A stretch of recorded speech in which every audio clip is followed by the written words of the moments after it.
Okay, Shop Talk Podcast, episode 17. Forgot the hey guys. Oh, yeah. Filmed in front of a live studio audience. Yeah, first ever live studio audience. Just one person. Katie Grover standing here in the background watching us while Kyle holds baby. Addie. The kid. Adeline. Adeline. It's Adeline. Adeline? Yeah. Adeline. I don't give a shit. It's one of them fucking A names. I like to give everyone different names. So, yeah, Sunday, it's sunny out when we're doing this show. I know, blue It hasn't been skies. sunny It's out awesome. when we're doing... It's 42 degrees today. Not making any ice. No, didn't make any ice today. Felt like going for a run. But it's Sunday, and you know, God's day, gotta rest. That was my excuse this morning, too. No, episode 17. This one is for all the Minnesota guys that are going to be traveling all the way to the SOO. So Yeah. put Shop Talk Podcast on in your truck here and just sit back and listen to me and Kyle and Brody talk about nothing. Talk about nothing. No, it was a packed full weekend of racing. We had Supercross, the USSA champ races were going on today and yesterday. The Myra stuff was going on, and the Snowcross too in Deadwood, and also the 24 hours of Daytona. Yeah. Yeah. Jeez. Yeah. Didn't you have that on yesterday when I showed up? Yeah. Yeah, I watched it a little bit. You're supposed to cough away from the camera.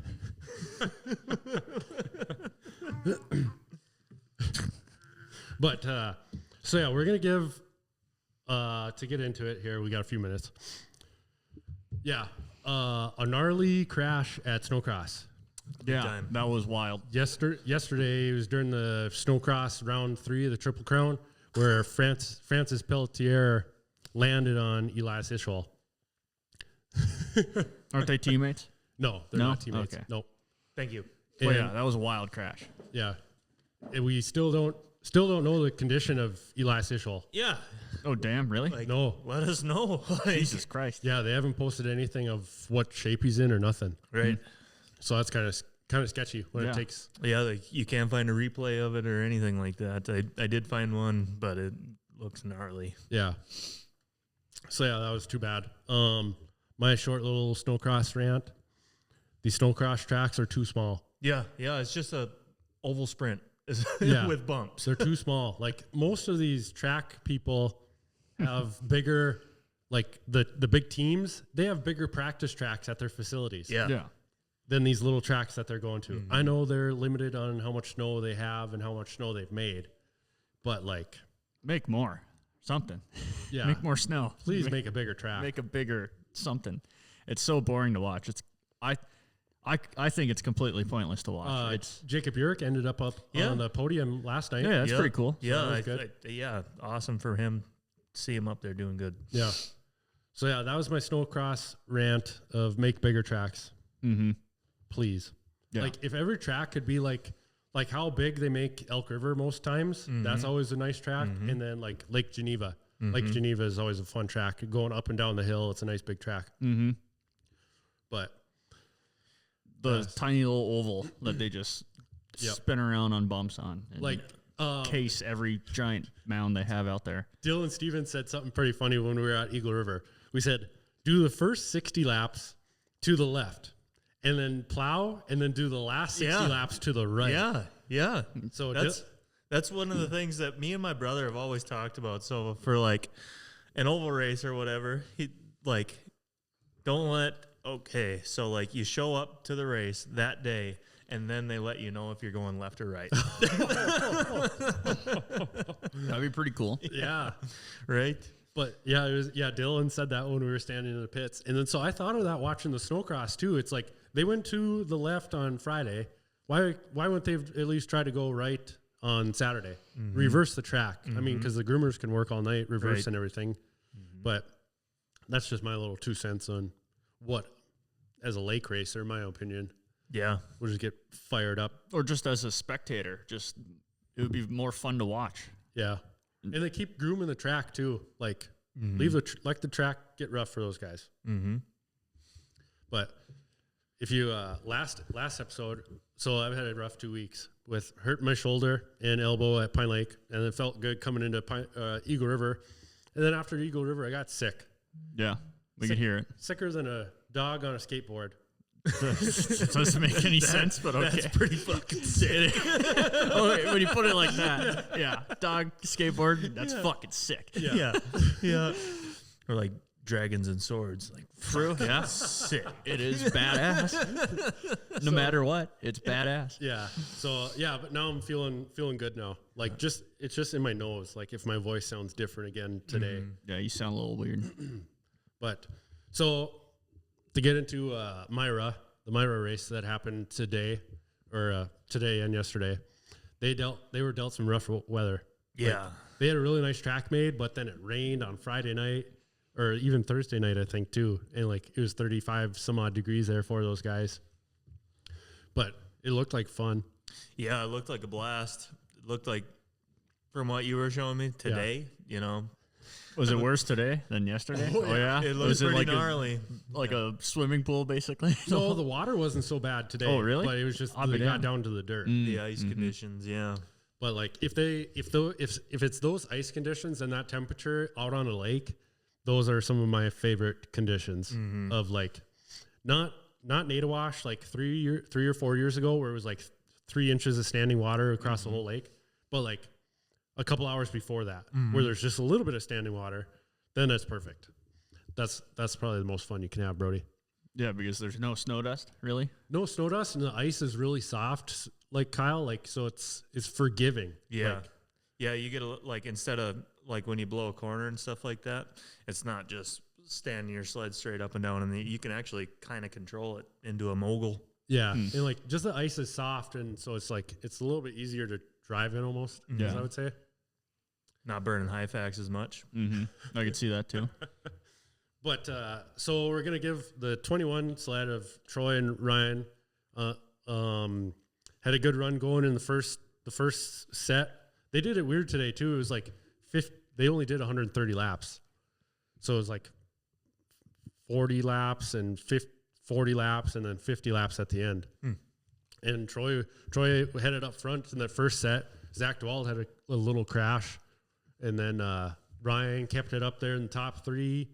And then Troy, he was hell bent on getting to the lead, and he came down on the inside of the Tommy Bauer sled, and he damn near hit the same exact like chop in the ice that Zach did, and it bucked him to the inside, and he rode the high side just like ever so slightly. It was almost like it was slow motion. It looked like on the camera, and he just tipped it on its side. So that was a bummer for those guys. It looked like it was gonna be a battle between the 21 sled and the 57. And so if they could have won, that would have been like a good confidence boost going into the SOO for this next week. Sorry. Yeah, you sound like shit, man. Really? I don't know. Maybe it's just the headphones, But we're gonna give I think he sounds like shit. we're gonna give Trevor Davidson, one of the main mechanic guys for the Cadarette Collision crew. We're gonna give him a call. Just quick call. Quick call. Like I told him, only like 10-minute recap Sure. because it's a shorter show today to get. Oh, I don't give a shit. Make it long. Yeah. So No, yeah. and they're probably going to be busy getting ready for the SOO. So. Yeah, we were testing today. That was another thing. Yeah, Oh, yeah. you were out on the ice on Pine Lake with the Northern Crankshaft. Yep. Number 50. Yep, number 50. Eric Rowland and Ken Murphy. Yeah, we were out there grinding away. Those guys are pretty, wicked smart with the knowledge of like the tuning and stuff like that. Yeah. Pretty high tech, They don't run rack carburetors and zero pros in their No. shit. Yeah. They don't have a 0 Pro in the rear? Nope. Oh, man. I told Ken, I was like, 0 Pro is the fucking way to go. There's no fucking release for a valve body in there. I was like, so you could just run that shaft whatever length you want, and the valve is in the shaft. Yeah. Yep. Think all the room. Yeah. You don't even have to you could just slug it. You don't have to cut shafts to a certain length. You just fucking let them run. Yeah. That's how they do it, Brody. Yeah, okay. I believe you. Does the old 700 have any smoke for the SOO sled? No, we're jetted way too fat today. It was 40 degrees, so it's like 60-degree difference from Pine Lake to today. Yeah. And I was running Pine Lake. I haven't touched the sled since Pine Lake. So 60 degrees off, you know. So it was running pretty fat. Pretty fat on the straight. Had good power in corner, but pumping the fuel to it. Yeah, just I could pretty much just watch. I got a clear tank on it. I could pretty much just watch the fuel go down like every straightaway. Just parking the fuel to it. Yeah, yeah. Yeah, it was. Yeah, we trail rode down to the Pine Lake just to watch these guys for a little bit. The trails are they're not very busy. Yeah, wonder why. Yeah, but yeah, there's no snow. No, it's just you're riding on the bottom still. Yeah, you're riding on the frozen ground. Yeah. Oh, you're not Bluetooth. I'm not Bluetooth, Brody. Fuck. Technical difficulties, Brody. Disconnect. There.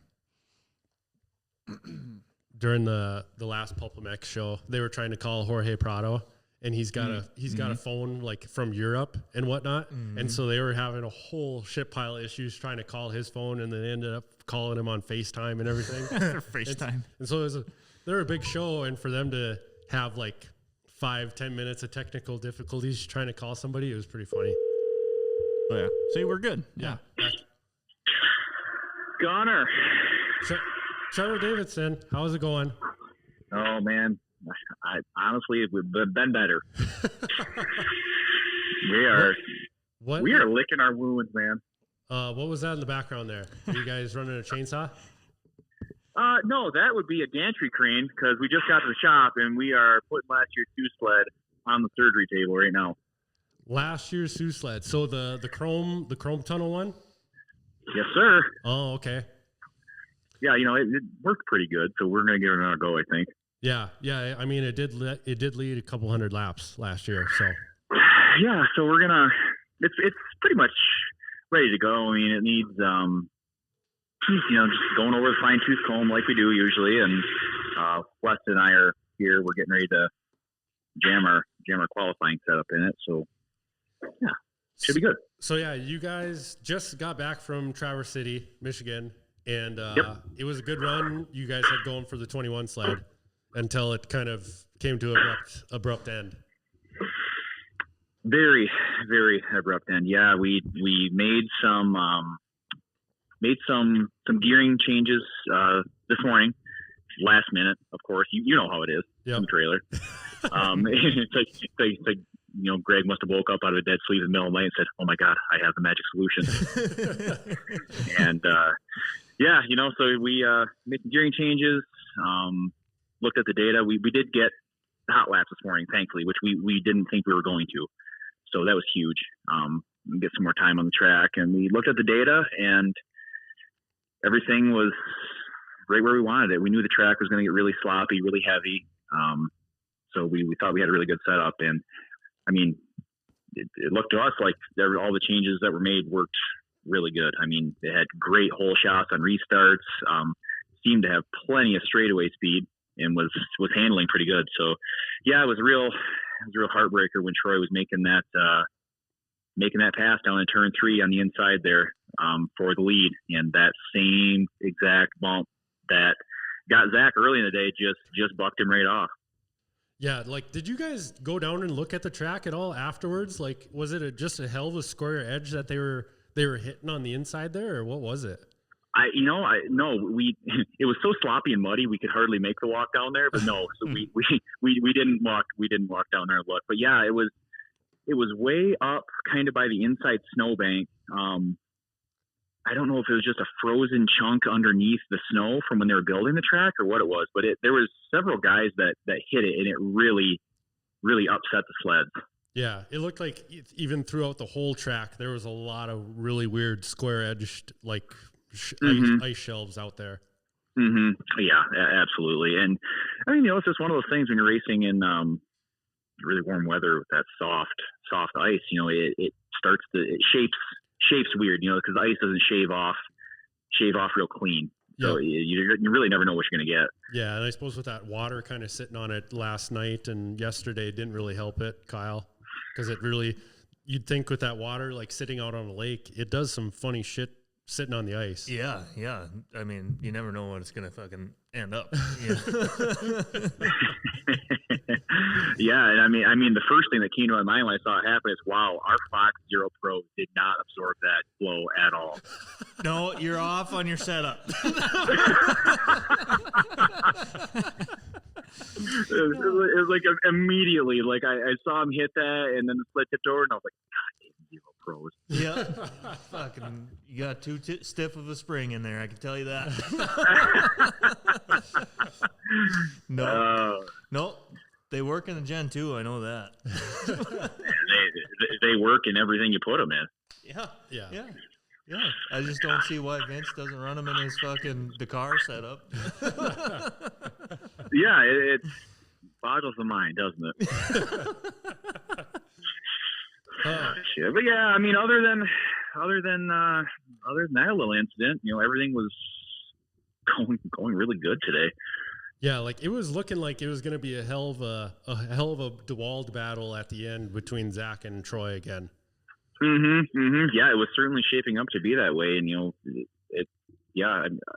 hats off to Zach and James Hicks and the whole Mickey's Factory Racing team. I mean, they got it done again, and actually, it was kind of they weren't really sure how that sled was going to do, because apparently yesterday they had some kind of voltage issue. Like it was the sled just like stopped.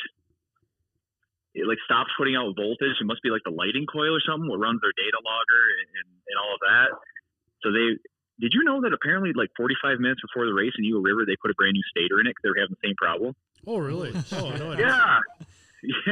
I didn't know that. Todd was telling me about that, and I was like, shit, guys, that's cutting her a little close. Like after the last plow break, it was like 10, 20 laps in. Zach actually threw his hand up at one point on a restart.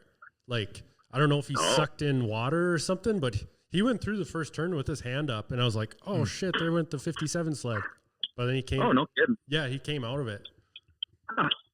No, yeah, I don't know. So, yeah, they had that issue after hot laps yesterday, and they chased that issue all day and never really came to any resolution, it sounded like. So they're like, well, nothing we can do about it now, and just send it out there. Huh. Yeah. And, yeah, it worked out for him. Yeah, it did. But the Countryside 28 sled looked pretty good. Joey Birch looked really good. I thought he would have been up there more towards the end, but he kind of must have had an issue or something, sucked in water. He fell back a little bit. And then the Appleby sled was pretty strong today too. Yeah, there were a handful of sleds that were running really fast, and it seems like they were really trading back and forth. Yeah. Joey Birch on the Tommy Bauer 19 sled. I mean, they had a lot of speed. Like that thing was, it was hauling the mail. Yeah. And I thought it was really strange too. I don't know what happened. They did kind of start falling back a little bit. And then even the same thing with Team Applebee's, the 72 sled. They looked like they had a really good sled. They had good speed, and then right at the end there, they kind of fell back. So yeah, I don't know. Yeah, because it was number 41, I think. World Class Racing. Yeah. Yep. Yeah, they ended up getting on the podium. So. Yeah, I mean they were parked right next to us. Their trailer was freaking. They were fired up. They were super excited about that. So we had 41 on one side of us, and we had 28 on the other side of us. So it was just like parties on both sides, and then us just sitting there like threw our suckers in the dirt and went home. One other thing, Trevor, the debacle of the first fuel stop. Oh my God. So I don't know how much you want to get into it or say, but so I'll explain it to Kyle and Brody here. So they throw the first caution, and they're saying on the TV broadcast, okay, the whole field is going to follow the pace sled into the pits for the first plow break, and it's Troy and it's Joey Birch, and the pace sled goes past the pits, and Troy and Joey Birch follow them, and the rest of the field goes into the pits. Oh, so Troy and Joey had to stay out a lap. And so as soon as they're going through turn 3 and 4, there's hand gestures, and there's like, what the fuck? And there's That's what it looked like on the broadcast, Trevor. What were you guys doing, like, when Troy's going by and everybody's coming into the pits? Oh my God, we're panicking, absolutely panicking. We're like, what is going on here? It was so, and so I will start my rant here by saying that I will never, I will never speak poorly of the Myra crew, the Myra officials. They do an outstanding job every single weekend with every aspect of what they do, whether it's the flagging, running pit road, making sure the timing is good. I mean, they do an awesome job, and they're all volunteers. Yeah. So they're volunteering their time for all this. So, I really don't know exactly what happened. From where I was standing, watching it, it almost looked like the guy that was running the pits open, pits closed sign. It kind of looked like he might have just been daydreaming. I mean, it's like he was just standing there, kind of looking at the sleds, and all of a sudden he's like, "Oh shit, the pace sled went by," and he like hurried up and grabbed the sign real quick. Oh man! God, and it was the strangest thing. And so obviously, we were sitting in the lead. Bowers were right behind us. So the pace sled and us and Bowers were already well past the pit entrance, and the other sleds start peeling off. It was just so weird. But Mike Otto, one of the owner of Tommy Bar Racing Team there, yep. He went right to the officials. Greg went right to the officials, and they got it. I don't really know what conclusion they came to exactly. And in a situation like that, like what are you going to do to remedy it at that point? Like how could you fix it and make it fair? It's not like you're not going to put the 21 sled, the 19 sled right back up in front of anybody, because I mean that wouldn't be right in my eyes. But we didn't go down a lap or anything like that. So and thankfully we came in, did our pit stop, and Ryan was able to, I mean, damn near drive it right back to the front, right through the whole pack, like within a couple laps. So yeah, Ryan freaking made his way right to the top 5 within like 2-3 laps. It seemed like. Oh yeah, it was.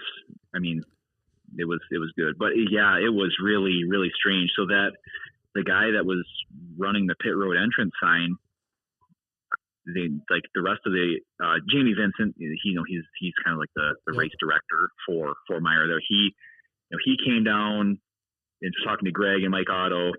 Tempers were flaring all over the place. A lot of words said. Greg almost threw his headset at one point. I didn't know what that was all about. They did say on the TV broadcast they had a chuckle about what they could hear coming over the radio, because they said things were pretty spicy.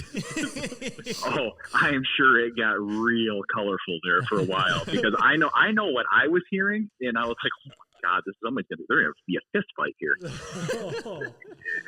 So yeah, the officials went down and they were talking. They talked to a gentleman running the pit entrance, and then all of a sudden the guy running pit entrance like ripped his headset off and took his radio out of his pocket and threw it at Greg's feet, and I'm not sure what that was all about. But anyway, like after it all shook out, Jamie Vincent came down and he talked, and he's like, hey, we got it all sorted out. We understand what happened, and I'm sure there's two sides to every story, but it was, if it would have just been us as the leader complaining about it, that would have been a different story. But there were other teams that weren't even involved in it that said, yeah, that was not right. The pits opened late. It was I don't know, it was weird, but that it happened. Yeah, I mean, it was Troy and Joey Birch out there, probably the smartest, couple of the smartest guys out there, and then for them to miss pit road and make another lap around, that's not what they wanted to do. Mm-hmm, so right. It's you can't really put blame on anybody, but just lack of a communication, and just try better next time.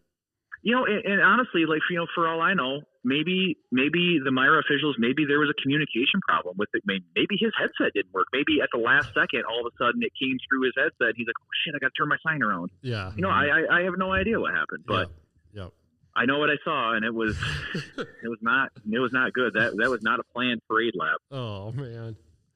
But so coming off this weekend, you guys have an extremely tight turnaround. Yeah. Yes, we do. Go to the SOO. And we're just wasting more and more of your time. But so I'm standing out in like the body shop area, just pacing around, and I can keep seeing Weston give me dirty looks as he's trying to drop this skid out right now. So I better get to business here. Okay, but we'll you guys are gonna be building all day today, and are you taking work off tomorrow? No, unfortunately I do have things at my real job that I need to wrap up before I go to the SOO. But no, we'll be we have Brent and Lee. Lee came down from Alaska. Yep. He helped us this weekend, and he'll be at the shop tomorrow and Tuesday. We are so happy that they moved that Tuesday practice session to 9 p.m. Yep. Mm-hmm. Yep. Because I mean, it almost bought us a whole nother day of working here at the shop. Even though it's great working out of the trailer, but got a lot more room at the shop and a lot more tools at your disposal. So yeah, for sure. Well, we're gonna get last year's SOO sled put in qualifying trim. We pretty much know what that one's gonna do, right? Yep. It's a proven chassis, proven motor combination. We know what that one can do. We are going to put I'm not sure if we're going straight to a SOO setup in the Catalyst or if we're going to jam a qualifying setup in there and see what we can get out of it. Oh, sure. Yeah, but that one's going to take some labor. I mean, we got to do a motor swap. We've got to put skids in there that have not been in that chassis yet at all. So, yeah, it's kind of, and I don't know if you've looked at a calendar, but we're kind of running out of time here. Oh gosh. So yeah, there's going to be a lot of work being done over the next couple of days, and probably have to drink a lot of beer as a result of it. Fuck yeah.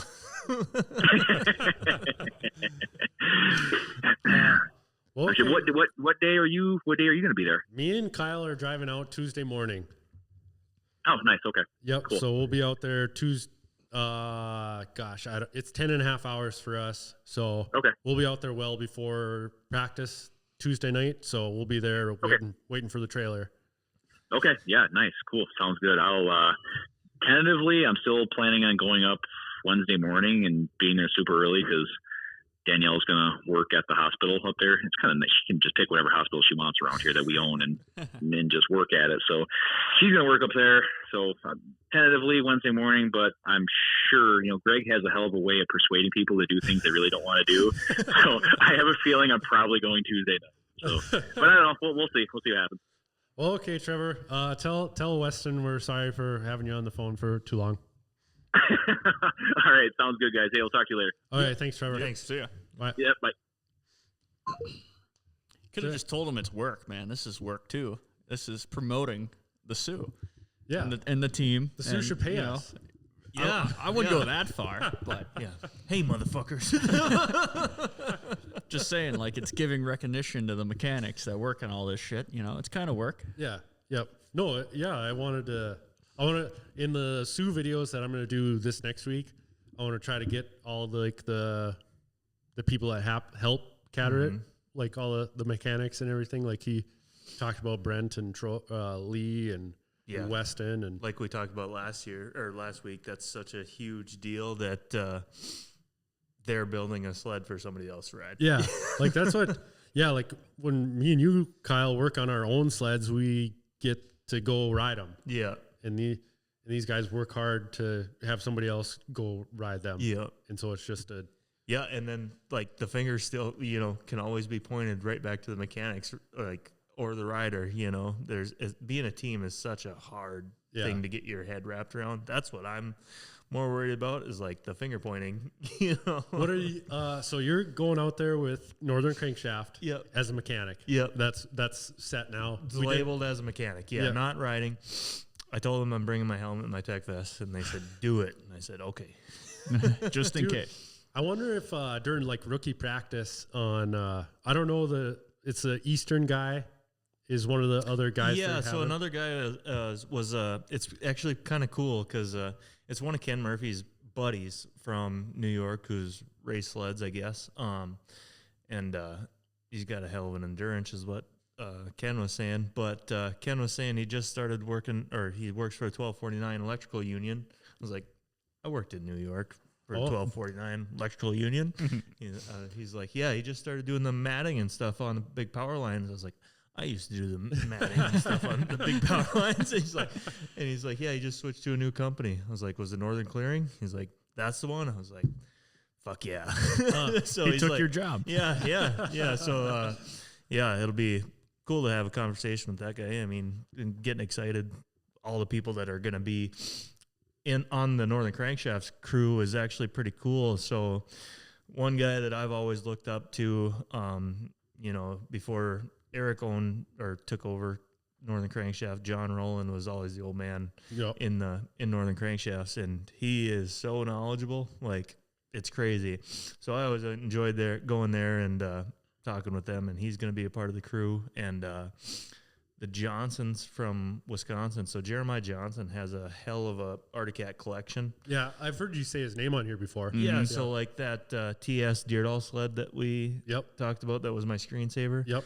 That's his. Oh, really? Yep. Oh. Yeah. And he's also got he's got so many sleds that are just unreal, but he's got a 1981 LT grade that Larry Colton raced in Brainerd. And it's a really, he's just got a collection that's wicked sweet. So I'm excited to kind of work with these guys. He's going with Northern Crankshafts. So excited to work with these guys because it seems like they put a good group together. Dale Kloos, he was down at the lake today too, and we were kind of just going over a few things. And Dale's a super nice guy. His daughter McKenna obviously races the cross country stuff, pro women's, wicked fast. So and Cam Spencer, he's going to be riding number 4. Ryan Spencer's kid. So I know he's pretty stoked about that to just get on the sled for the rookie practice. Like, last year they let those rookies go to beat hell for like an hour. Like just one after another. It was like when I was there for my rookie practice, it was like 3 laps, you're done. Get the hell out of here. Get off the track. That's enough. Yeah, so I'm kind of excited to see, You're too fucking slow. Pull that big fucking Yamaha out here. No, the first year was with Gens. Oh, okay. 14 sled. That was a Polaris. Okay, I thought it was the Yamaha. No, that was second. That was second year. Yeah, that was. I have a pretty good clip of both me and Zach Herf were on the track at the same time for rookie practice. Oh yeah, so that was pretty fun. That's cool. But so yeah. Yeah, no, I'm excited to even just go. Yeah, it's like for snowmobilers, like the SOO is like something you should go see once. Yeah, at least. Even I was just gonna say, like, I'm excited just to go watch. Yeah, that's what Glenn was saying today. Yeah, I was like, "Is Brody going with you?" He's like, "Yep." I was like, "Oh, yes." Yeah. So I'm excited just to go. Like, I know I was gonna have to go sometime eventually. It's like, why not go now? Yeah. Screw it. Talk about it on the podcast. Exactly. Yeah. That was a reason behind going. But at the same time, I just want to go watch the race and watch you race and watch you wrench. No.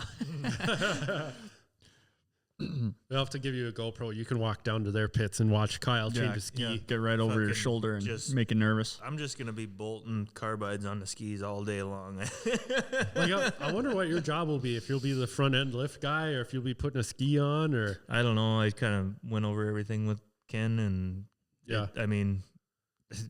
it's, it kind of benefits them guys, somebody who knows the pressure of like, it's got to be super fast and you got to know what you're doing to working on the sled. Yeah. So it kind of benefits them guys in a way where, like, he's got Dale, me, Jeremiah Johnson, all these guys that know the machine so well that it's, Yeah. Mm-hmm. Everyone can work on it fast. Yeah, fast. And then I don't think we'll have a problem, miscommunicating, like fighting over whose job is who. So I'm guessing once we get there, we'll figure all that shit out. It'll just be super smooth and just go right into work. Yeah. Having an experienced people who are experienced working on shit. Mm-hmm. Yeah. Yeah. No, I'm excited. Yeah, I'm excited too. I'm excited. See how fast that number 21 sled was today. I'm excited. Yeah. And it's going to be, so yeah, there's just a lack of time, I think, for the Cadarette crew and the new Catalyst. I mean, just the lack of winter we've had too, where it hasn't been a whole lot of test time. Mm-hmm. So it's kind of hard to go to the SOO and run something you really don't have a whole lot of test time with. Right. Oh, yeah. So that's why I think that they're setting up last year's sled. Mm-hmm. Totally, because it's still the only Catalyst out there, right? I think her will be on one. Yeah. Yep, Okay. I'm pretty sure. I'm not pretty sure, but not sure. Oh, and then bummer, Ben Langus. Yeah. Injured, testing at work or something maybe. But yeah, it sounds like Ben is out. So I don't know what Abe is going to do for that number 23 team, but so that's a bummer for Ben. Hope Ben probably the end of Ben's winter of racing. So. Yeah, because it's going to be a fast turnaround for Leech Lake and Park Rapids and Nadawash. Do you think they'll go? Leech Lake is such a huge lake. I don't think they'll make the ice for it. Yeah, I mean it's 40 degrees out right now. Right. Yeah, and kind of the conversation we had earlier, since they postponed Park Rapids and they're looking to go racing, why not just have a race on Pine Lake? It'd be tough. Like you could go. That would be weird.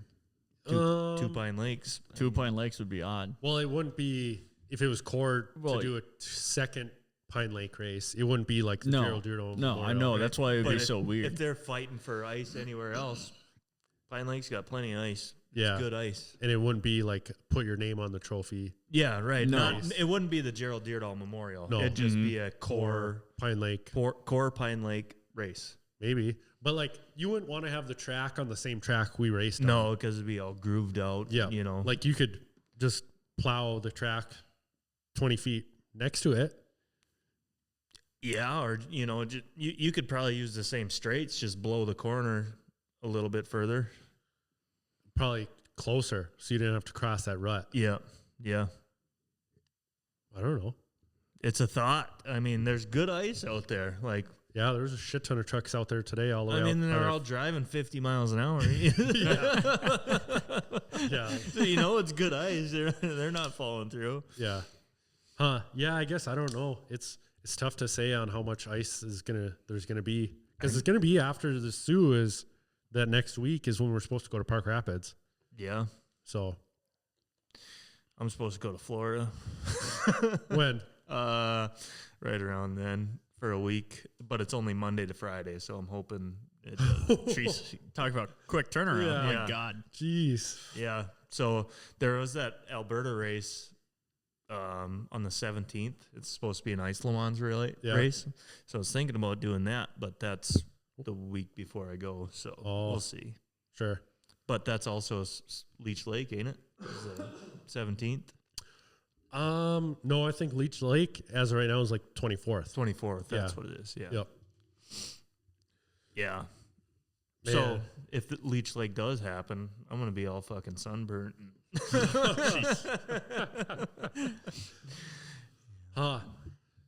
Man. So yeah, the 24 hours of Daytona. How much of it did you actually watch? Did you just have it on? I just had it on. Okay. I was waiting for Supercross to start. Yeah, exactly. But it is kind of interesting to watch. I mean, Sweet cars. Oh yeah. I mean, they have like 3 different classes of cars out there. So like, there's these hyper cars that are just passing everybody else, and they're in their own race. But I'm not a big fan of the hypercar stuff. Like when they get too exaggerated. Like I like more of the stuff that like a person can build. Yeah, like when they're out there racing like Camaros and stuff like Yeah. that. Like, no, I have no interest in that kind of stuff. I'd rather watch F1 over anything else. But like those hyper cars that are BMWs that you can't even buy. Yeah. Shit like that. That's just kind of goofy to me. Yeah, I'd rather watch MotoGP. Yeah. Yeah. I like riding a bike, so. Yeah. Yeah. So yeah, what do we have? We talked about Snowcross. Elias Ischel injured. Yeah, that was a wild crash. Myra stuff today. Myra. And then What else is there? I don't know, Supercross. 24 hours. Yeah, Supercross. Yeah. Vince was at the race. At the Supercross, right? Yeah, he's working down in California. So he just, yeah. He just went there, yeah. Yeah. He was sending us videos. It's like, this motherfucker. Yeah. That's pretty cool. Yeah. Yeah. Man. I made the right picks, I guess. My RM fantasy picks sucked. Yeah. Well, it's like, Jet Lawrence, what are you doing out there, man? Get a start and just check out. He's not as good as everyone thought. Man. Maybe he is, but it doesn't look like. I don't know. That shit that happened with Jason Anderson last week, that everybody's just saying that he doesn't know how to lose. So I wonder if it's getting to his head. I can I see don't know. that. Like Mandy said, like maybe he doesn't perform well under pressure. It's like he went undefeated. Yeah. This outdoor season. Right. He went undefeated. He didn't lose a single moto. But you look at the top 12 in the 450 class, it's like He's got a shot, he's got a shot, he's got a shot. Yeah. It's stacked. Yeah. There's so many riders. Yeah. But like I don't know what it is. I just think Jet. I'm high on Jet. Watching him on outdoors and watching him in person down at Millville. Like he can do stuff on the bike that nobody else can. Right. And him at Unadilla here this last year, I was watching. Like I couldn't see it from the stands, but there's a huge downhill section. It was like watching his rhythm through a downhill, like where it's super roughed out and through the braking bumps, going down the hill, like, and he just doesn't get on the brakes until like, yeah. it's just insane going down a hill. Oh, I did have one little Fox rant. Flow Racing. Come on, man. What? Friday night for the Pro Light final. Right as the Pro Lights were lined up to start, Flow Racing goes to shit. Oh. Comes back on with a minute left of the Pro Light final. Oh. And like I was texting Nate. I was like, "Hey, is your flow working?" He's like, "No, mine's fucked up too." I thought it was my internet. It's like, "No, it's mine too." So, Flow Racing, get better. I'm paying a premium for your shitty services. Yeah, I paid $40 for the monthly subscription. Yeah. That's tough. It's a little steep. $40. Yeah, when you look at other streaming services. Yeah. And how much for the year did they make you pay? Was it think it was 150. Yeah, 150 for the year? Yeah. And like, God, why can't we just do by the month? And they finally give it to us. It's like $40 per month. It's like, God damn. I paid $40 for the weekend for the Myra stuff. Yeah.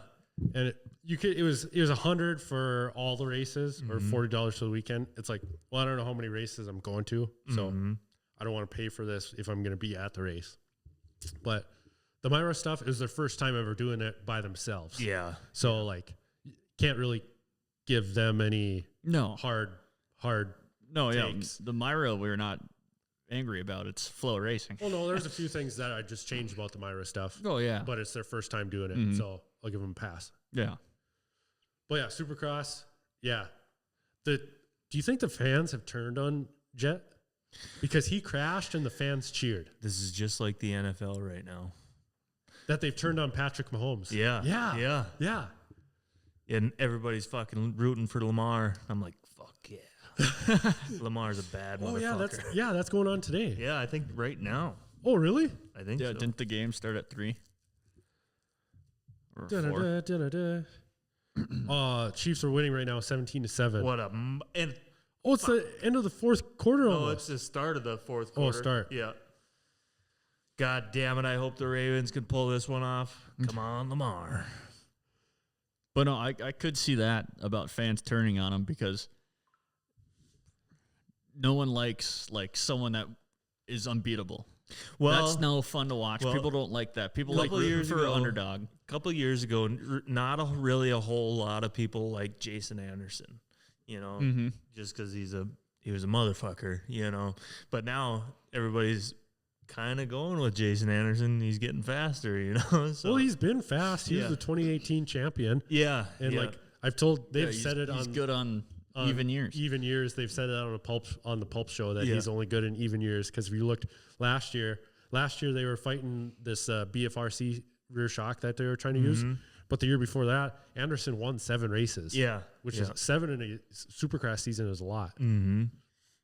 Okay, we got Vince locked in 5 minutes. Okay, yeah, I do like Jason Anderson now just because I follow him on Instagram and post some cool shit. I mean, he does have an awesome style. Yeah, he looks awesome on a bike. Not only that, but I kind of like the attitude. You know, him and Barsha are not scared to give it to anybody. You're right. Yeah, I've grown more to that, like, you know, fuck you attitude. Yeah, like fuck what anybody else says. Like, I'm good. Yeah, he's good. Put up with it. Yeah. Man, I'm a Tomac fan first. Oh hell yeah! Watching him win. Yeah, Tomac the last race, that was cool. Round 3 of the race 3 of the triple. I only crown. so that's what happened with Peacock last night. It kicked me off. So really? after round 2, it kicked me off. So then I had to watch my Love on the Spectrum show on Netflix about these people with autism that date, and I just get the biggest kick in the world out. I swear that show is set up for comedy. That is not a true, genuine show. It's set up purely for comedy. I started watching it like last week, and I just haven't stopped laughing. See that? Yeah, and Katie's like, you know, I think you're right about both of us. Like, maybe we should be on the show. I think we're on the spectrum because there's so much stuff that's relatable. That's why I think I get a big kick out of it. But Netflix. It put that on my top picks for Bro 5. I'm like, you are wrong here, Netflix. You are wrong. Gotta watch I'm it. not watching that shit. I'm sorry. It's great. I love it. I know I've never even heard of it. Love on the Spectrum. So yeah, it's just about people with autism that date. And it's set up, I think, purely for comedy. Oh, it's great. I love it. I don't think that's what they were going for, but that's how it shows up. You gotta watch it. It's fucking awesome. No, we don't. We can go back to Supercross. You can relate to these guys. Yeah, but anyway, I didn't get to watch the third round of Supercross, so I was pissed because I didn't get to see my fantasy stuff work out. It was good racing all night last night with the Supercross, but yeah, Tomac and Jet, like, I feel like Jet could just pull a whole shot and pull away. That's what he did in Anaheim 1. He just held Anderson 3 seconds behind him and just rode there. But that's what Tomac did to Jet Lawrence in the last race. He just held him at a 4-second gap. Yeah, when he got to second place. Well, and then Jet crashed too right at the end there too. So and then that was when people cheered. Yeah. So that's what I want to ask Vince. Oh yeah, if he was one of the people that cheered. Yeah. But no, I could see it like how people want to watch Floyd Mayweather lose. That's why they keep watching him fight. Yeah, like they there was one quote I seen today. It was like people booed Ricky Carmichael. Yeah. When you're too good, He took Travis Pastrana out in a 250 Supercross race, and people booed Carmichael. It's like one of the greatest all time. I mean, just I mean, I remember doing it back in the day when Tom Brady was winning all the fucking Super Bowls. You know, his attitude though back in the day was a little bit different. Yeah, I mean, I guess, but until like 2020 when he went to the Buccaneers, I was rooting for him. Yeah, so it's like. I don't know. It's just one of them things you go back and forth on. You know, you're with them right away, and then you kind of turn away, just like Patrick Mahomes. You know, turn away, and then whenever you become the world's greatest, then you're rooting for him again. Yeah. It is interesting takes. Yeah.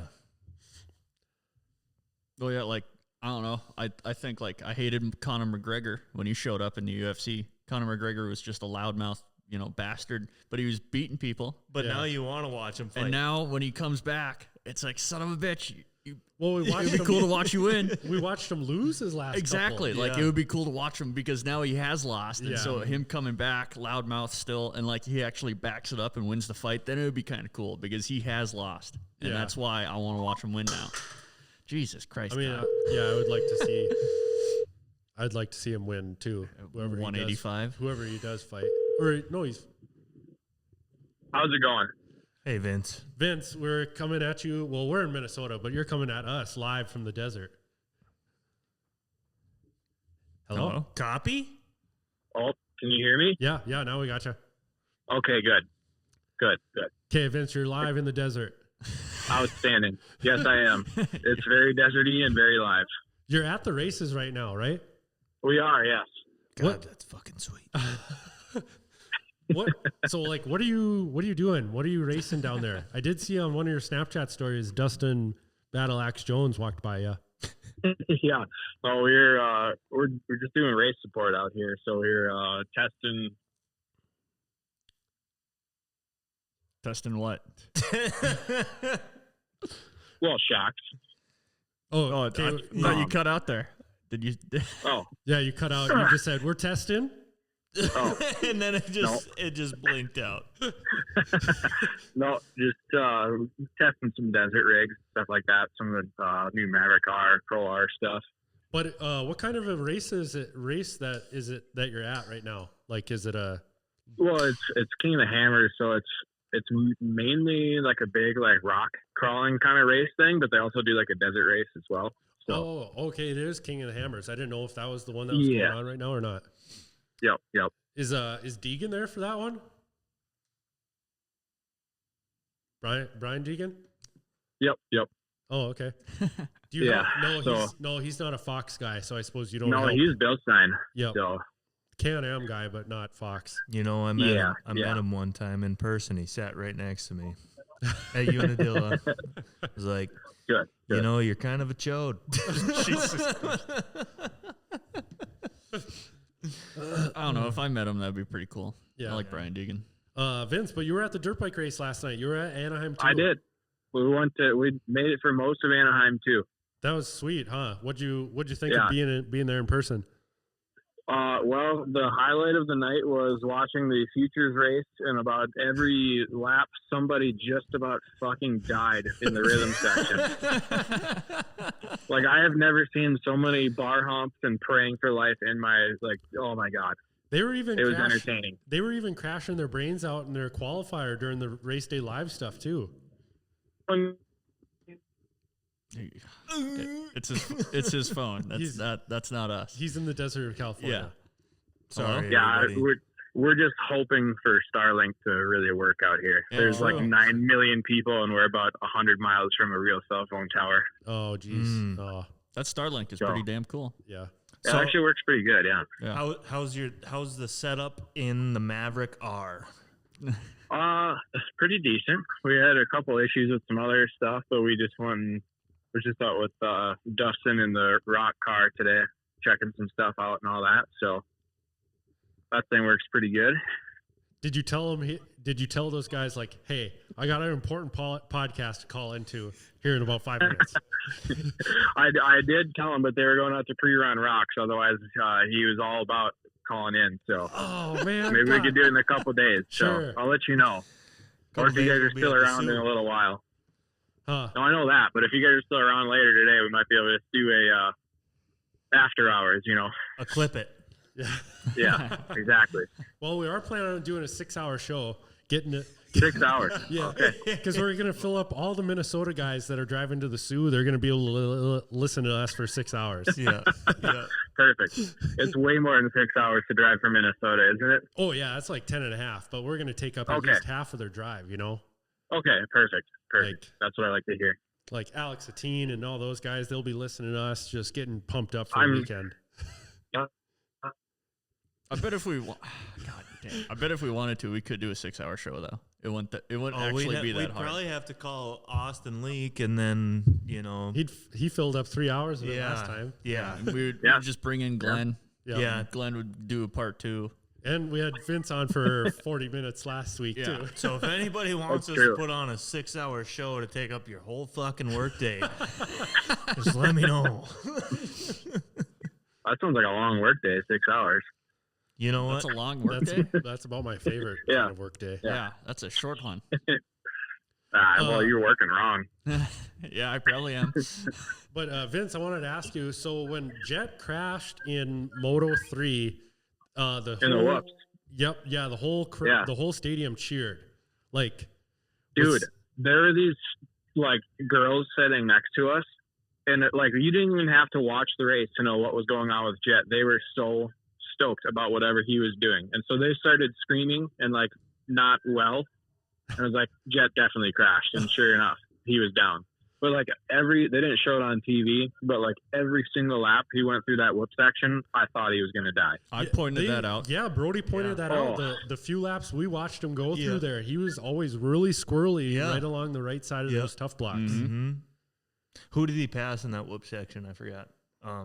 It was somebody for 5th place or some shit like that in round 2, because I was pissed because I had picked it. I had Jet picked for 5th place, and he passed somebody for 4th. I was like, motherfucker. Well, I think it might have been AP.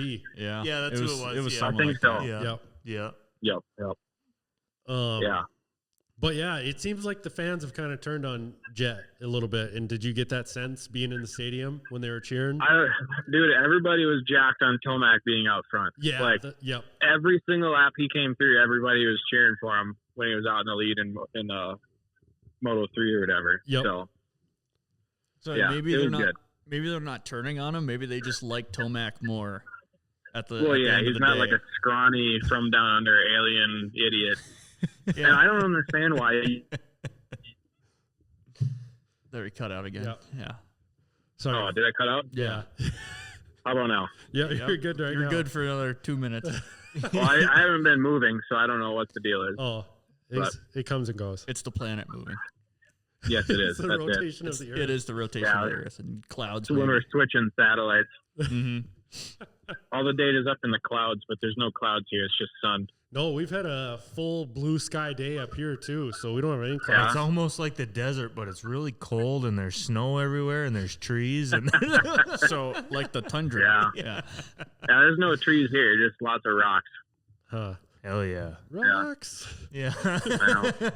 I know what you're talking about. Who would have guessed? You'll get that on those bigger jobs, especially in the desert. Well, yeah, that's what I said. Huh. So are you getting a last second flight to the SOO, Vince? No. Oh, okay. Come on, we're all going to be there. It's going to be fucking sweet. Copy? Nope, no copy. Swamp. How about now? Yep. God damn it. Well, you guys all go have fun at the frickin' Swamp Oval Extravaganza, and I'm going to go ride my dirt bike. Oh, lucky. Yeah, that sounds more fun. Well, it's going to be like 90 degrees. Damn. So I don't know why you guys are riding snowmobiles. It's going to be 90 degrees in Wisconsin? Practically. No, it's over 30, so it might as well be 90. Yeah. Huh. Well, that's all really good stuff, Vince. No tech questions today because we know you're on a tight schedule. But Oh no, we're just hanging out. The desert race is going on right now, so. Like, do you have? I can hear one. Yeah, he's going through the pits. This guy, that's all this guy does. He's got a really dumb looking car. So ugly cars. Yeah. Like, are you guys following them on like GPS at all, or how are you watching the race, or kind of paying attention? No, they actually stream it live on YouTube. Like, if you just look up King of the Hammers, it's all on there. Oh, really? Yeah, they just do it for free on there. Oh, we need a screen. Yeah, I need to become Jamie and just run the screen. Yeah, so the truck race is going on right now. The UTV race finished earlier today. And how'd your shocks do during that? How'd your shocks do during that? Can you hear me? Yeah, how'd your shocks do during that? I don't know. Oh, really? Oh. Yeah. I think, one of my guys broke a transmission or something. I'm not sure how Kyle ended up.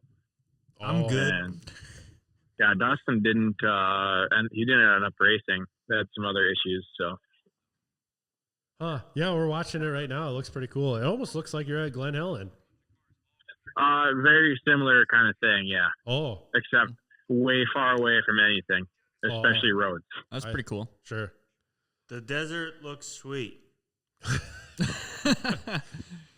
But it is pretty sweet on your shocks winning Dakar, Vince. Like, I've been seeing quite a bit of it on Instagram of like Fox sharing it and everything.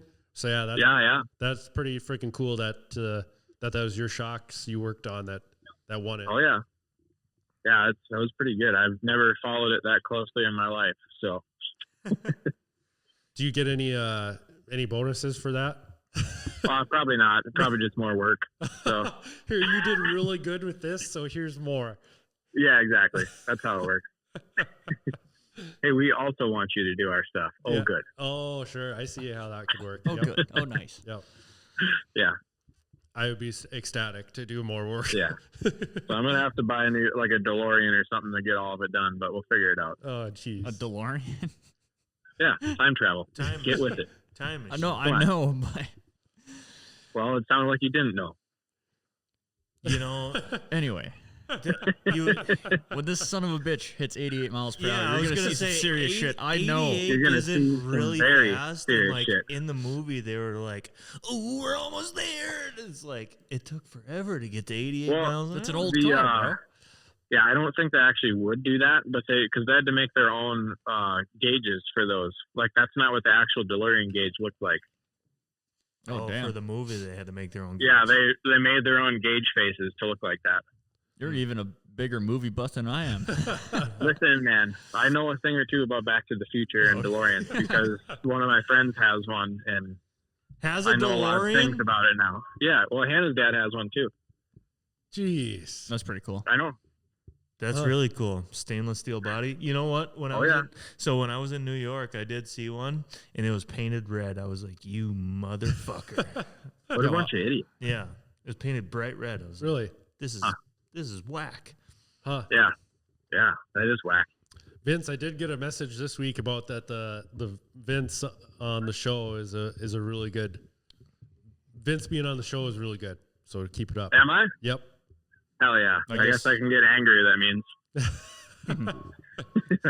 God damn, I was so sad when Phil just dropped the frickin' anchor in race 2.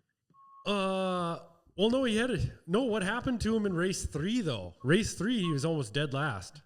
So I know that, but race 2, he frickin' hole shot it and then just went backwards. Yep. So, going into race 3, he had a chance for a actually podium. sitting pretty good. Yeah. Who's this? I know. Phil Nicoletti. No. Yeah, Right. he's an upstate New York guy. Yep. So when I was at Edelman's, it was like big deal, you know. Oh, really? Nicoletti, yeah. Yeah. Sure. The one Pulp MX live show I went to down in Minneapolis for the Supercross race, he was one of the live guests there. Oh, cool. So I got to see him there. So yeah, I totally forgot about that at Southwick or whatever. They had the Monster Energy thing all set up, and they were throwing their t-shirts and stuff like that, and I'm walking. I didn't want to get a part of the crowd or whatever, so I'm kind of walking behind it. Yeah. And I kind of like brush shoulders with somebody. I turned and I looked. I was like, "Oh, sorry," and I didn't realize it, but it was Jason Anderson. No. Dude, I did that to him in the airport, I think, one time too. Coming back from, I can't remember where, but I'm like, I ran into somebody. I'm like, who the fuck? I'm like, oh, never mind. It's okay. It's Jason Anderson. I don't want to die today. Yeah, it was Levi Kitchen and Jason Anderson were like kind of standing there. And like, it wasn't until after the race, once the whole weekend died down, I was like, fuck. Yeah. Huh. God dang. I didn't even realize who it was, but they were, they were standing behind the monster truck or whatever, and there was a big crowd out there. Yeah. So I didn't want to weasel my way through the crowd. I went back around it. And they're waiting to go up on the stage. Yeah. They're thinking, like, who the hell is this homeless guy? Yeah. Walking by. Well, I was fucked up after, I had my Sasquatch arms going, and I'm pretty sure I was headed to the porta potty. And I fucking, just my lanky arms just fucking swailing, and I bump into somebody as Jason Anderson. But yeah, how many Supercrosses have you been to, Vince? One or something I've been to. Oh, just I'm just curious on how like the Anaheims of California compare to like the one I went to in Minneapolis. It looked packed last night. Yeah, the tracks are really good out here. Like I've been to Anaheim before. When I went to one of the KYB guys and stuff. And yeah, just the facility's really cool and stuff like that. And like, there's so many people there. But yeah, I don't know. I think the dirt's a little better out there than like the Minneapolis stuff. Sure. I don't know. It's kind of nice with the open air thing because it's not so damn loud the entire time. Like it echoes so much inside domes. Yep. And when I've been to the Glendale one, and that one's pretty good. It's that little jut out they have at the one end of the stadium is nice because they can tuck the starting line way back in there. Yep. Yeah. Glendale is always a really nice big track. Maybe next weekend we'll get done racing 500 miles and then just drive to Detroit to catch that one. Yeah, there you go. That's a place I would definitely want to go. Is Detroit. It's the same night. Yeah. Yeah, no, we're not making that. I mean, yeah, it'll be fine. Gunner, just break down. We'll go. Right. Yeah, exactly. Break just down the or front. invent a teleporter. Come on, man. Yeah. We're there to fucking win. Right. Exactly. Huh.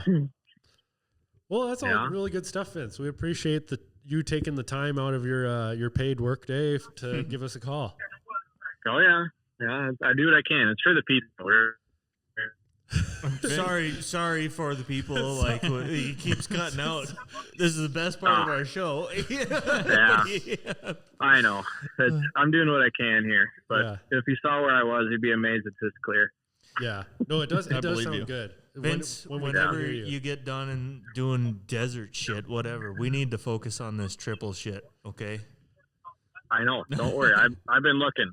Prices have already gone up since it started. So. I'm telling you. I'm telling you right now. I think this podcast has something to do with that.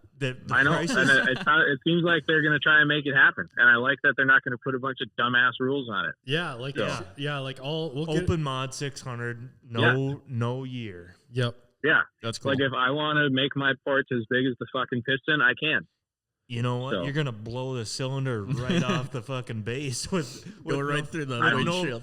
Yeah, we'll just not important. Yeah, that's for me to worry about and you to lose behind. So. Yep. Yeah. You get hit by that piston flying. I don't think I'm gonna come in dead last with the setup that I'm looking at here. Yeah.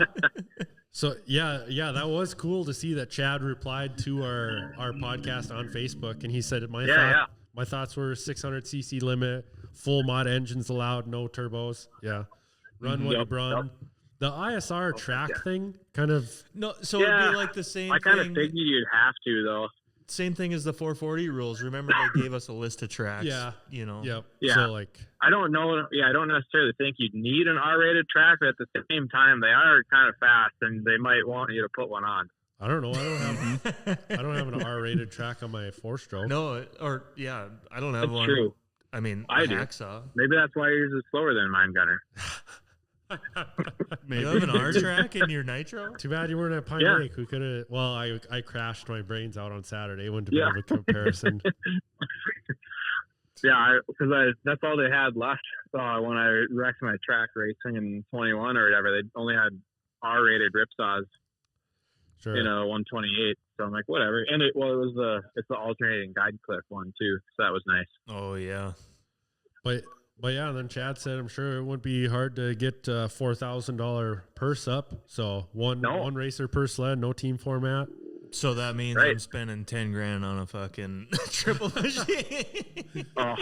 There's gonna be some good sounding sleds with that thing, that's for sure. Yeah. So once we kind of get more information on that, we're gonna start plugging the hell out of that. Yeah. So that kind of.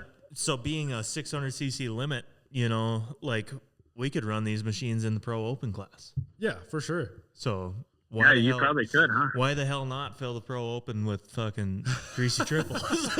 Jesus Christ, have 40 people in the God. Pro Open. I mean, they're there going to has be to be fast some enough. sort of discount, though. Like, what do you mean? Like an entry fee discount. Oh, if you're entering a greasy triple into Pro Open, it's only well, if you enter the 600 class, you can also run Pro Open for this amount of money. Oh, yeah, sure. That'd be a good idea. $550 to sign up for that shit. Yeah, good idea, Vince. Yeah, that's a great idea. So, package deal, flood the rink, Yep, for sure. Right. It'll only give you more entries for the Pro Open class. I mean, exactly. If I can get RZ, it'd be just more money to give to the winner. Yep. If I can get our ZRT going 120, I'm running in Pro Open. So you decided ZRT? Oh yeah, we're not Yamaha SRX. No, not Yamaha. No. Why? Because they're a pile of shit. No, the motors are really good. You shut your whore mouth. I agree with Kyle. God damn it! Just the skid frame is so unconventional. You're gonna look pretty funny with the blue Sportec windshield coming out your ass next winter. So. I'm gonna look pretty fucking funny with an aggressive chassis out on the. That's you're right. You won't even need the windshield. People are like, "Who's this freaking grandpa?" Yeah, but just fucking loud as shit machine, ugly. My buddy had one of those in high school, and he hit like some post when we were riding through the ditch because he thought it was like a small tree. And we get home and it opens the hood, and every freaking rivet that was holding like the belly pan, which also supports the hood on, broke. So he opens the hood and like the whole shit just falls on the floor. People would just be looking at you, Kyle, like, are you here for a poker run or what are you doing? Yeah. I mean, you're going to have to go through so much duct tape to cover up all those hood vents if it's cold out. I know. But you're going to probably need 2 rolls. That's what I've been thinking about. I might just fucking, I'm a body man. I mean, I might just cut the bumper right off the fucking thing and then slap a Gen 2 hood right on it. Yeah. I mean, it is open. It's open. Open is open. It's true. That's very true.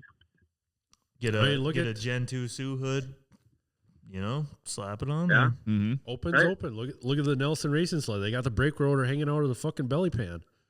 Yeah, I don't know why. Do they? That's weird because on IQR it comes out on the top shaft. Yeah, it's on the fucking top shaft right next to the chain case. Yeah. But I'm pretty sure it's also the rotor off of like, I don't know, a Peterbilt or something. It's like 3 feet in diameter. Yeah. So going into the SOO this weekend, Vince, what are you kind of looking forward to watching? Like who are you expecting to do good? Oh gosh, I don't know. I don't really. I hope actually that Revings do pretty good. Yeah, on the Nelson machine. Yeah, it'd be good to see those guys up there, stuff like that. And I hope Alex's sled works out good because I don't know anybody that works harder on a damn snowmobile than that dude does. Yeah. It looks like him and Evan Peppel have been putting in a lot of time on that thing. Yeah, absolutely. So that'd be good. And Evan's a really good ice rider. So obviously, because he freaking podiumed last year on it at Ottertail, I think it was.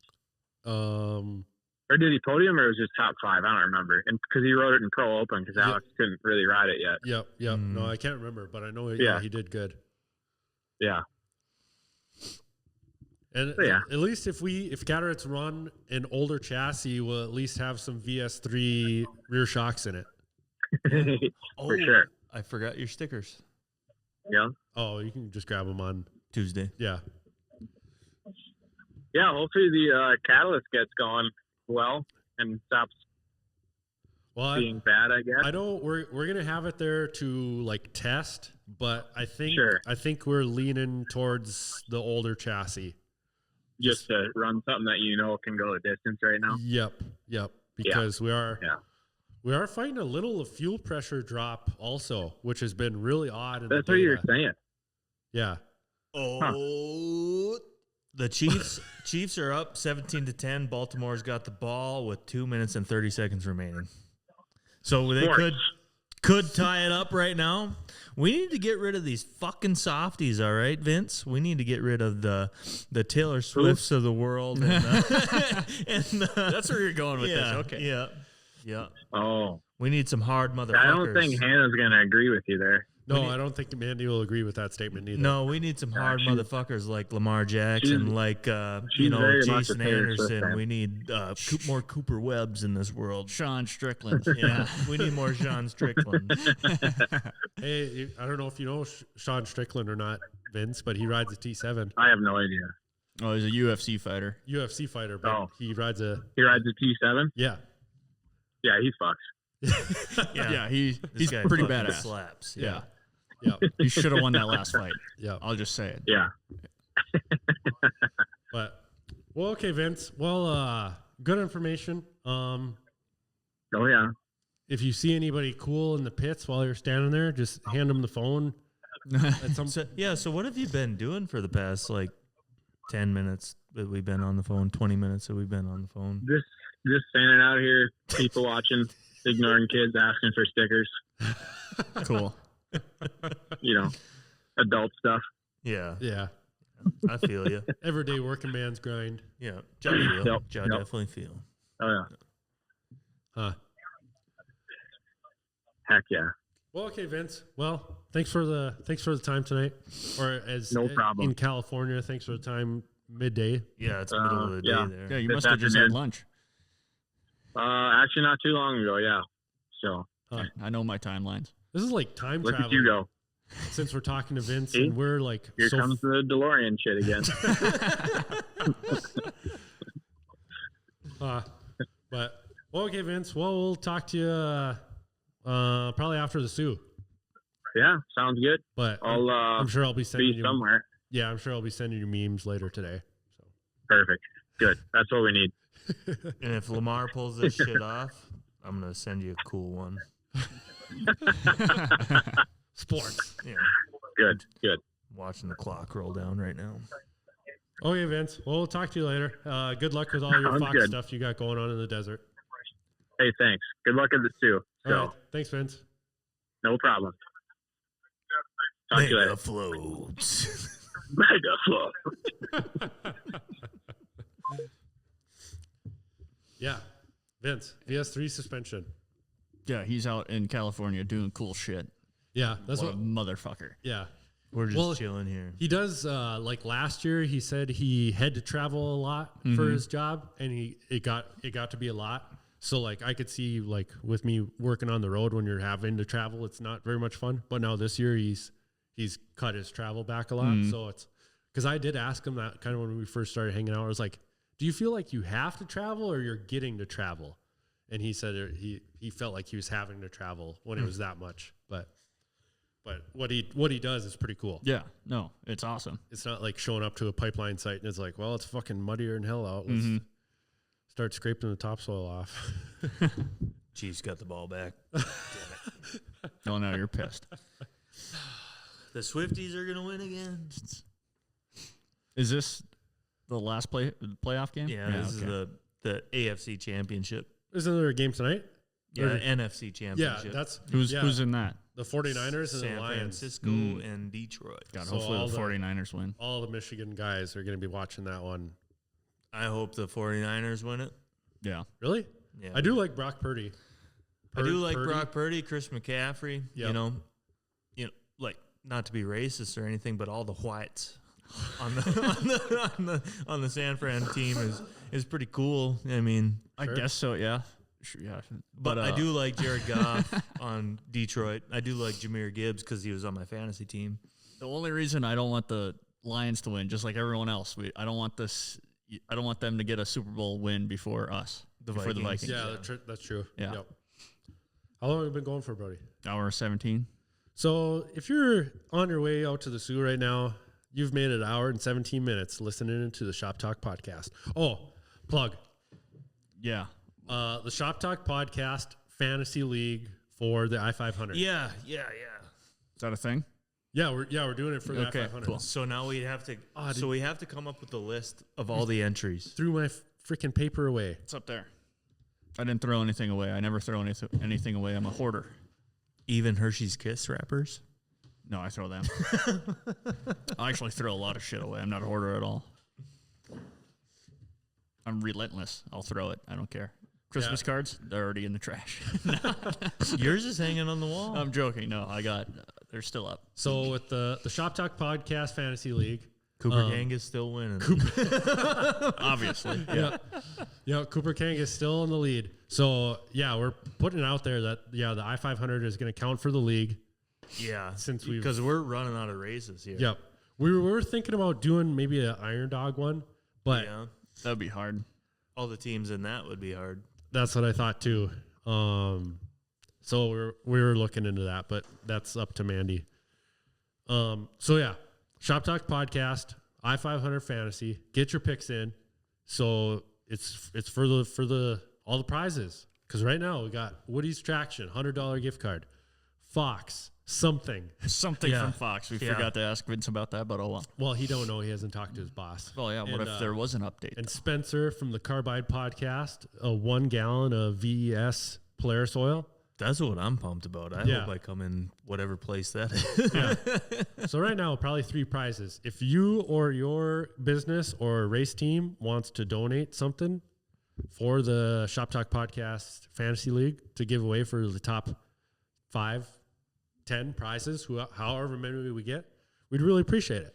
Yeah, that'd be really cool. Be awesome. Yeah. So shout out Woody's, shout out Spencer, the Carbide Podcast, and Fox. Mm-hmm. And they also win a hat and a T-shirt, or just a T-shirt? No, that's for the RM Fantasy. Oh, okay, that's RM Fantasy. I'm getting mixed up here. All right. Yep. I take back my statement. So yeah, here you go. So yeah, we're gonna that link is already out on the Arlo Racing Facebook page, and I'll put it out again when we post this video. The link will be in the video description. So Shop Talk Podcast, SOO I-500 Fantasy, not affiliated with the SOO I-500 at all. No. It's our own doing. Mm-hmm. We do not have a gambling license, but I don't think it's an issue because it's free to play. Yeah. If you had to pay for it, then that's where like the gambling stuff. And we comes took a into cut. it. You know, the house takes a cut. That's when shit gets sketchy. Yep. So yeah, ramble off the top 10 so people. Number 1, Cooper Kangas. We got that. Number 2, Brad Trask. Number 3, Sean Johnson. I don't know if that's the Clearbrook one or not. It's got to be Clearbrook Hardware Store. I don't know. If it is, that'd be. Oh, number Be 4, nice. of course, it says VS3. Yep. So that's Vince. Number 5, Nate Lindham. Number 6, Reese Hoffarth. Number 7, Paulie V. Yep. Oh. All right. Number 8, Rachel Wimpfheimer. Number 9? Yeah. Frankie Paul. Number 10, Mitch Sebastian. Number 11, Eric Harris.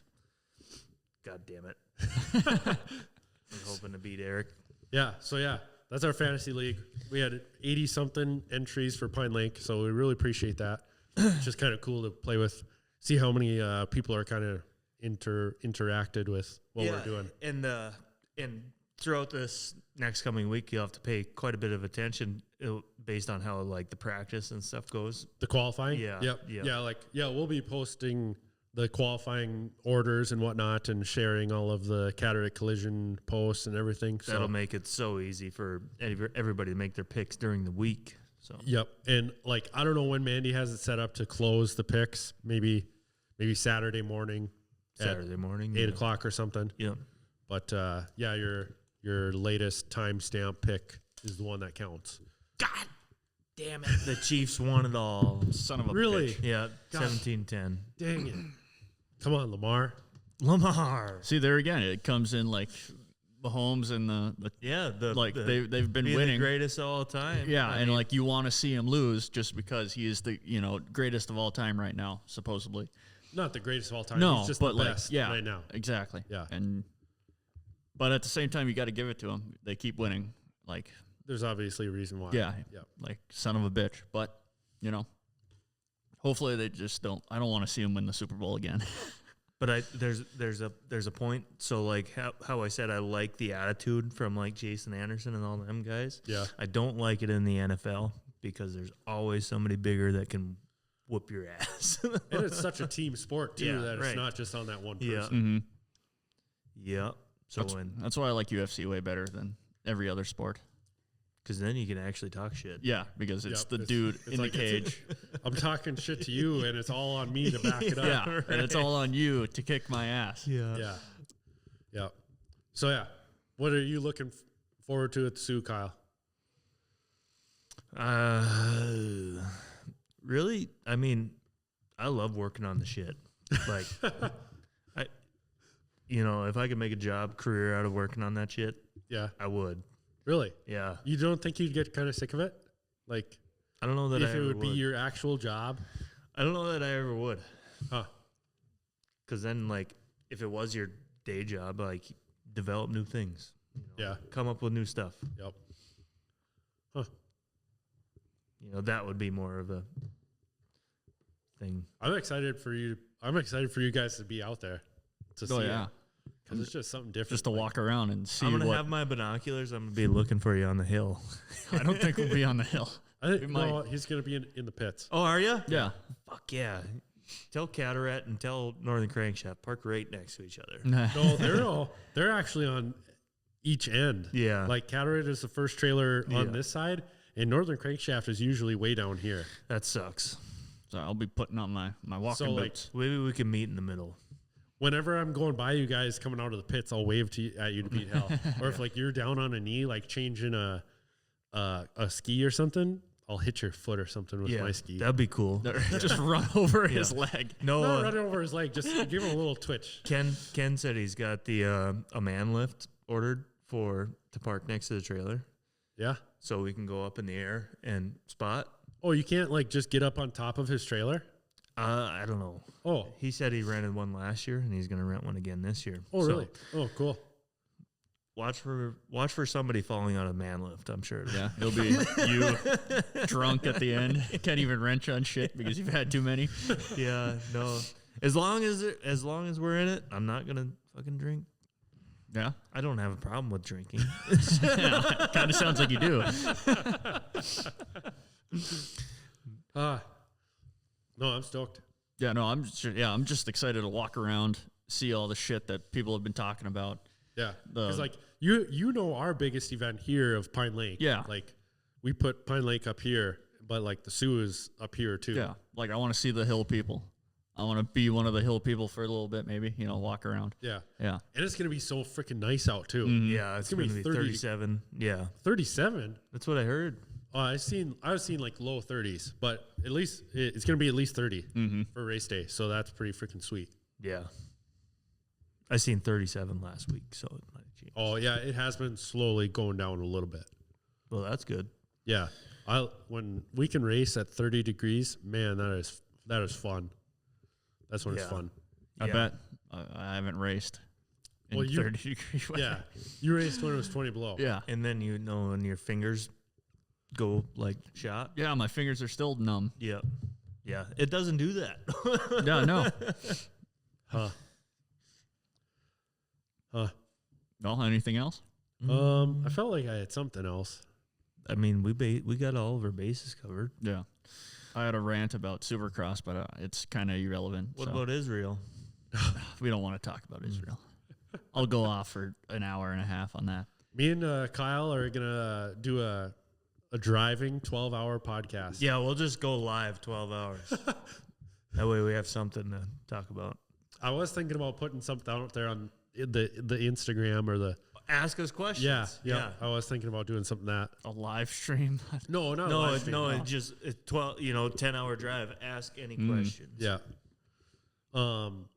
What kind of greasy triple should we get, Kyle? DRT, yeah. What year is our biggest question? I'm going to ask all these old Sue guys this week. Yeah, so that's a big thing for Jeremiah Johnson, the cat collector. Yep. He would have a really good idea. But from covering our bases from, all the stuff that we've learned over the years, they say 95 was the most power that you could get out of a ZRT 600 non-exhaust valve. All the way, and then every year it just seemed like they kind of depleted, like the port timing and stuff like that. Yeah. Every year it just seems like it gets less and less aggressive with that port timing all the way until 01 when they switched to a variable exhaust on a triple. Yep.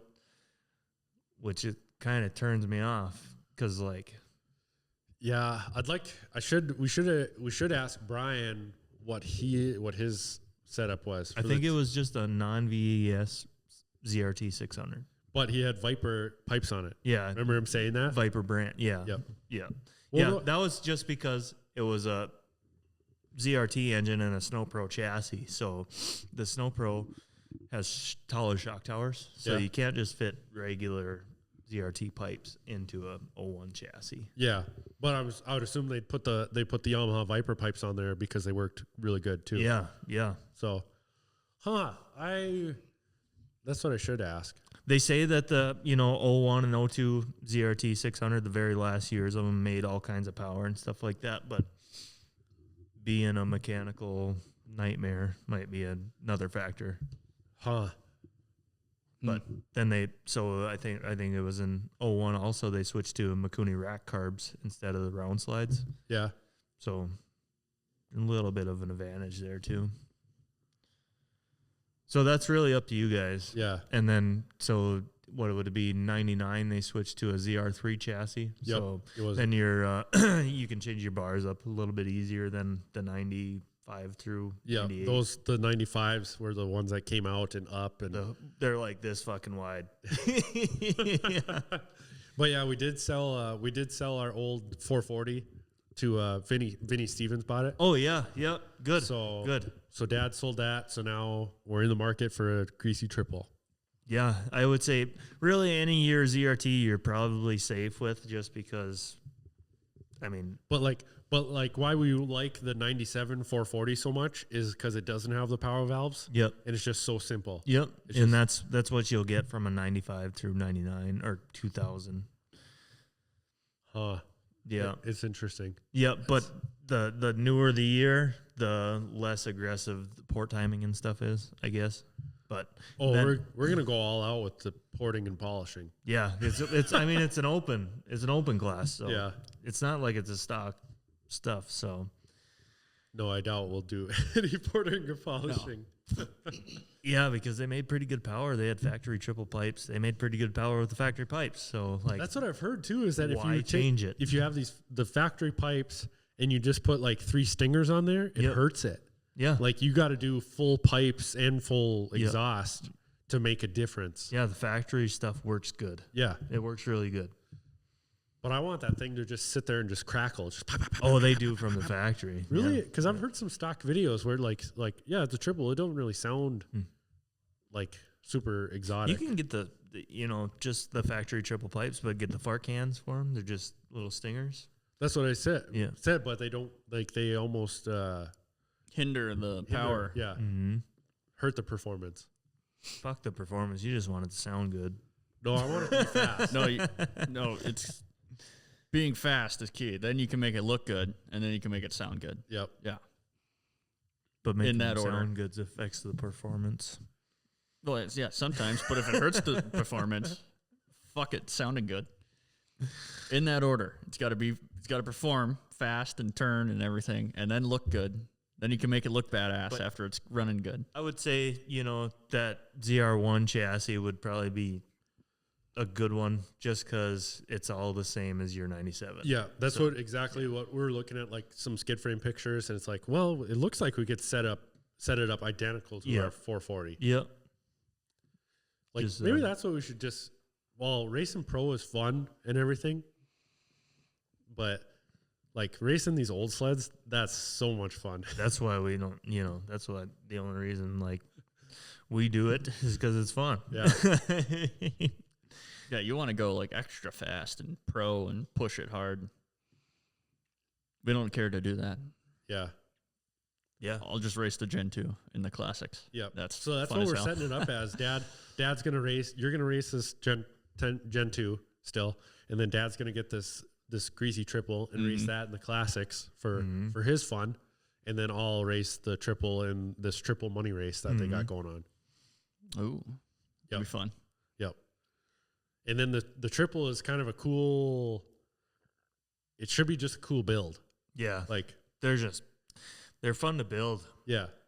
That's, I've done it every year since I was race sleds. Like it's exciting. It brings some excitement back into it. Like when we got something new. Yeah, when we got this 440 and it was something me and Dad had never dealt with before. It's kind of it's exciting to build something like that. Mm-hmm. Just finding the parts for it is like, holy shit. That guy's got a box full. Hell yeah. Yeah. So yeah, SOO I-500 this week. Have a safe drive out there. If you see me and Kyle or Brody, I'll be in the pits all week long. Kyle, you'll be in the pits all week long too. Fucking recognize. Yeah. I'll be walking around. I don't know what the hell me and Dad are going to be doing. So you see Brody on Saturday. If you see any of the Shop Talk people, say hello. Yeah. I'll wave and say hello. Yeah. Like Greg gave me hell last year about coming out to the Lincoln race. He's like, hey, you got a lot of Michigan fans. I'm like, what?